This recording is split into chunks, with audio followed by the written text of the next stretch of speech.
Salam bir daha dostlar. Deməli Azərbaycan Premyer Liqasının startına az vaxt qalıb və çempionluğa hansı komanda oynayacaq sualları verirlər.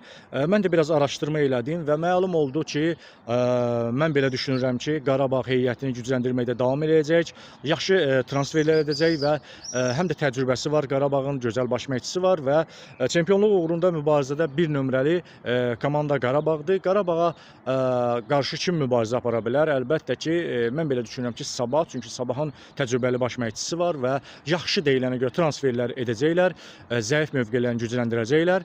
Daha sonra Sabah və Zirəni əsas rəqib görürəm Qarabağa.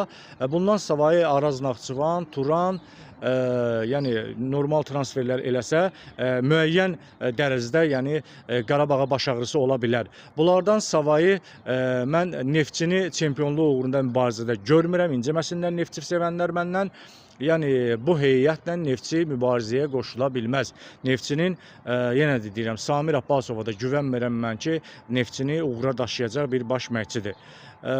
Fikirlərim ondan ibarətdir ki, düşüncələrim ondan ibarətdir ki, yəni çempionluq uğrunda mübarizə məhz bu komandalar arasında gedəcək. Amma daha çox mən Qarabağ, Zirə və Sabah bu üçlüyün üzərində dayanmaq istərdim. Çünki heyətlərinə baxanda, həm edilən transferlərə baxanda, həm baş məşqçilərin təcrübəli olmağına baxanda əlbəttə ki, bu komandaların çempionluq uğrunda mübarizə aparacağını düşünürəm.